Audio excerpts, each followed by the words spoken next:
24 kemudian sekaligus kami bicarakan pada hari ini.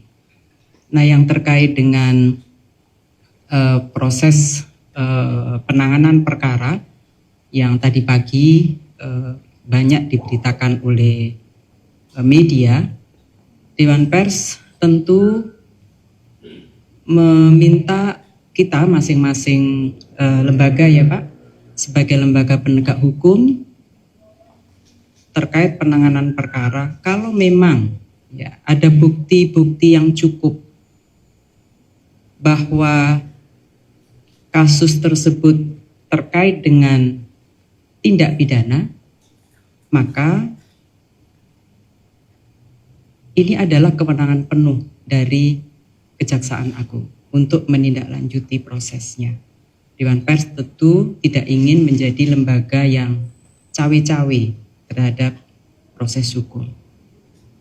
Tetapi terkait dengan pemberitaan untuk menilai apakah sebuah karya pemberitaan itu masuk kategori karya jurnalistik atau bukan, ini adalah kewenangan etik dan yang melakukan penilaian adalah Dewan Pers sebagaimana yang ditunjuk di dalam Undang-Undang 40 tahun 99. Dan untuk ini maka saya selaku Ketua Dewan Pers dan juga Pak Jaksa Agung disaksikan langsung oleh Pak Kapuspen dan anggota Dewan Pers sepakat untuk saling menghormati proses yang sedang dijalankan dan masing-masing menjalankan tugasnya sebagaimana mandat yang diberikan oleh undang-undang kepada kami. Di Kode Etik Jurnalistik di pasal 6 khususnya memang mengatur soal perilaku-perilaku dari para pekerja pers, jurnalis ya. Kalau ada indikasi tindakan-tindakan yang berupa suap atau penyalahgunaan profesinya.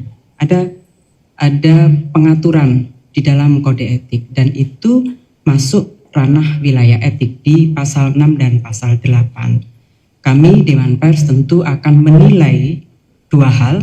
Yang pertama soal pemberitaannya, apakah ada pelanggaran terhadap kode etik pasal 3 misalnya cover both side atau tidak, ada proses uji akurasi dan lain-lain. Yang kedua adalah menilai perilaku dari wartawan, apakah ada tindakan-tindakan yang melanggar kode etik sebagai wartawan di dalam menjalankan tugasnya, dalam menjalankan profesionalisme kerjanya. Karena pers itu memerlukan dua hal yang harus berjalan seiring. Perusahaan persnya harus profesional, jurnalisnya juga harus profesional.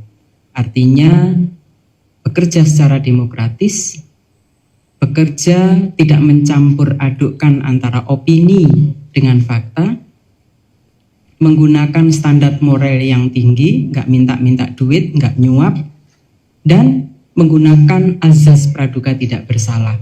4 hal ini adalah prinsip demokratis untuk melahirkan karya jurnalistik dan berkualitas.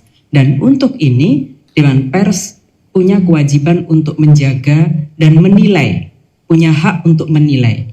Nah itulah kami ketika duduk bersama dan menyepakati ada ranah yang dilakukan oleh Kejaksaan, tetapi juga ada ranah yang dilakukan oleh Dewan Pers. Saya kira itu. Baik, sebagai tambahan dan penegasan perlu kami sampaikan yang pertama bahwa kami juga tadi menjelaskan kepada Dewan Pers yang pertama bahwa perbuatan yang dipersangkakan kepada yang bersangkutan itu adalah perbuatan personal